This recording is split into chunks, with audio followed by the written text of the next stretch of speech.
Okay, hey YouTube, Muckluck here, and we just finished doing a whole bunch of testing, and the idea was this. So quite some time back, I did a video where I took each and every pet.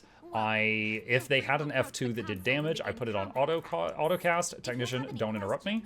And then I had it attack a golem in the testing room where it had every boon in the game and the golem had every condition in the game, and tested them for 60 seconds each. I have done that again after the patch that just came out. Now, what is the purpose of this? If you're in a group and you play an untamed or a druid, not a soul beast, meaning your pet is next to you and it's attacking the entire time, which one does the most damage? So if you're a soul beast, you probably don't care about this. Now, also, we're only talking damage. You will bring the white tiger if you need Aegis. You will bring the jacaranda if you need a mobilize. You will bring the Fang de Boga if you need a pull. I'm not talking about utility. I'm not talking about boons. You'll bring the jungle stalker if you need might. You'll bring the tiger if you need fury. I'm talking just damage. The boons are covered, utilities covered. Your job is unga bunga. Which pet does the most DPS when everything is covered? This is it. So what you see here are all the pets, and this is whether or not I had the F2 turned on or off of autocast, and this is how much DPS they were doing after 60 seconds. I also have a few notes here. They may be incomplete, but this is what we've got. Really quickly, just getting right to the point, the Fang de Boga did the most DPS at 3624. That's also not counting the fact that the golem does not proc confusion. So if the golem was actually fighting back, it would be triggering confusion procs and it would be taking more damage. So even though the Aboga did the most damage of all the pets, it would be higher on a target that was actually swinging back. Additionally, as of the latest patch, the Fang de Boga also gives an ethereal field.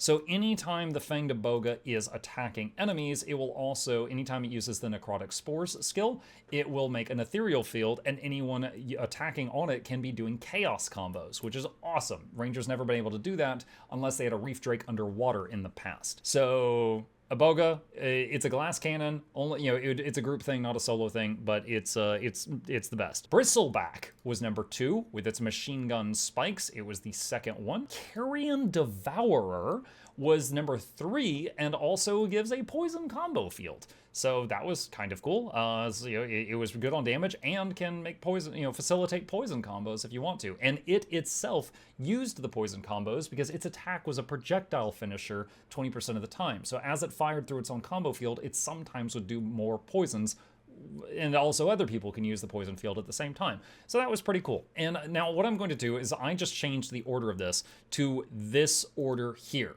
So, like the Moas, then the Bears, yada, yada, yada, going down. Now, some of them I didn't test. For example, the black Moa is the exact same as the pink Moa. They're identical, so there's no sense in testing both. The Fernhound, if it's not using the F2, is the same as the Wolf if you're not using the F2. So I didn't bother testing those because they would have been the identical if you're not pressing the F2 button. But everything that had a difference, I did test, and it is here. Someone in the chat just pointed out I forgot one field, and of course that is the smoke scale with the smoke field, so that is right there. A couple of notes here. The White Tiger, you'll notice it's almost 1,000 DPS, like 700 DPS less than some of the other cats, and that's because it still does the thing where when it is attacking the dummy, if it uses its phase pounce ability, which is a clever idea, but in practice, it's constantly teleporting away and walking back, so it loses tons of DPS time. You would only bring this if you need Aegis.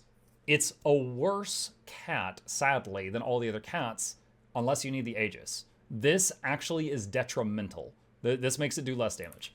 And you can't... now, if you're untamed and you turn that off, it might be better. I'm not sure. But I did these tests... Oh, and it's important. I've got a note up here. I did all these tests without Beast Mastery, with all boons and conditions in play, and I was doing these tests on a ranger that was not untamed. So the pets were still using all their innate skills. So for example, the birds would occasionally stop and do the animation that gives swiftness to their teammates. If you were playing an untamed, you would probably turn that off so that it was not wasting DPS time, and then your birds might do more damage than what I have here on this sheet. Let's see, what else? Carrion does poison field. All the spiders do poison field. The Wallow does a poison field. The Wallow, if you turn the F2 off, does 400 more DPS because it has the problem that they just fixed on the Rock Gazelle, where it'll charge through the enemy and charge really far away and then come running back and waste lots of DPS time during its walk back. The pig, the pig did 2200 DPS, but it also digs up great swords for you. So you can pick up the greatsword and throw them at the dummy if you fancy it. It was like 1600 damage or something, so it's just kind of a fun thing. But all of the pig type animals, other than having different things they forage up, do the same damage, so I only tested one of them. Rock Gazelle with or without the F2 on auto did about the same damage, so if you're going to use Rock Gazelle, do not have it on auto, so that you can just have it on demand for CC. The Electric Wyvern also did more damage by having the F2 turned off. Both of them. So for those who don't know, maybe you're new to Ranger, the Rock Gazelle and the Electric Wyvern are the top two choices for if you have a pet you're keeping on standby for emergency CC. So for example, on my Druid, I might be using Jungle Stalker, and then I would swap to the Electric Wyvern and hit F2, and it immediately does the charge, which does a lot of electricity, and then there's a lot of crowd control there to help with break bars. So whichever one of these you like to use, keep the F2 turned off. It's both more damage, and it's better because you have it on demand when you need the CC. The Electric Wyvern had a unique issue where sometimes it would charge through the target, which it would still hit it. It would still hit it with the CC because the CC's on the charge, but then the electric field would be like 10 feet away from the target.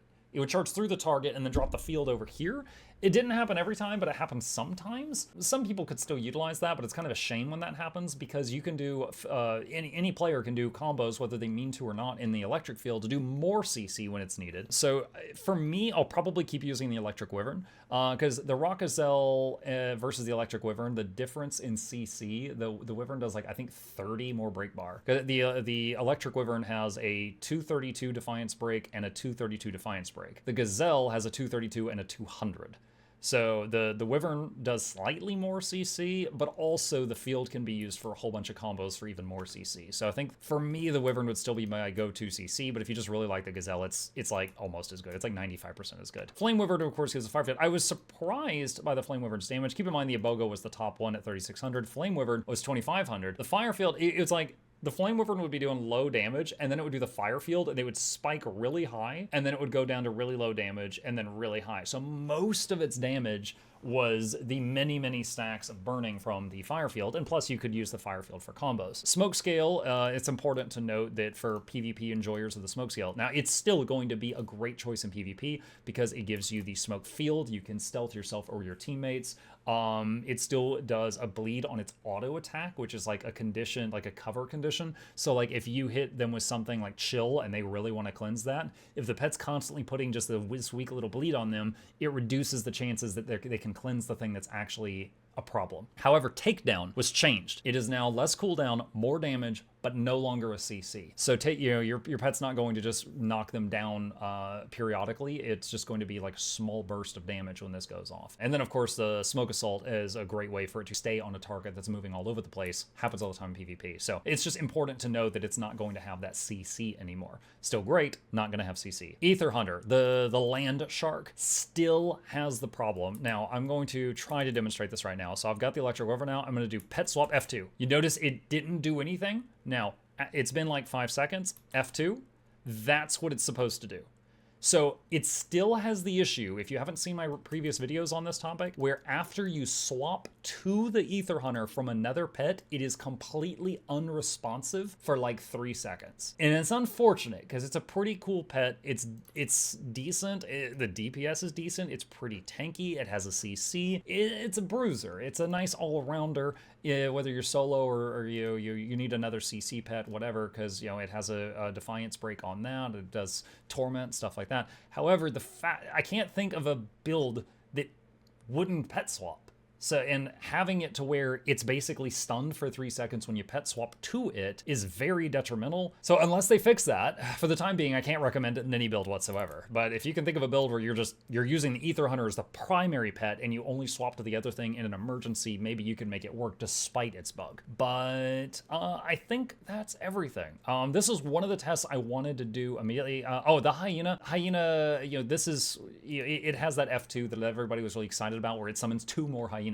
And it's like 10-second duration, 20-second cooldown or something. But it's like 50% uptime, you have 3 hyenas. And then the other half of the time you have 1 hyena. With all of that counted in, this was the damage. This is the damage with the extras 50% of the time. So I don't know that it's going to, it's certainly not winning any DPS in PvE. In PvP, it might be kind of fun just to kind of spook someone, like, you know, they might get mentally overwhelmed by having 3 on them. But as far as the damage they're taking, the clone hyenas were hitting for like 400, and the main one was hitting for like just over 1,000 per hit. So it's nothing too crazy. It might be fun to play around with. You could use it in open world stuff like that. But I can't think of anything where it's going to just be like, oh my god, this is perfect for the new hyena. I can't think of anything like that. I think that's everything.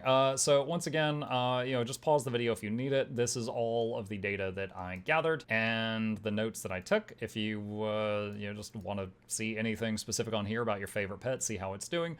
And again, I cannot stress this enough. This was purely the damage of the pet when it is going ham. This is not talking about the boons it gives. This is not talking about the utility it gives. This is not talking about when a soul beast is merged with it. This is when this little honey badger is next to me and just, wah, and it's just going nuts. How much damage is it doing? That's it. That's all I was testing. So that's it. Maybe some of you will find this as interesting as I did. It was very, very easy to test, but it took a lot of time. So, you know, hit like and subscribe and all that good stuff. And I'll see you in the next video. We got a lot more to check out.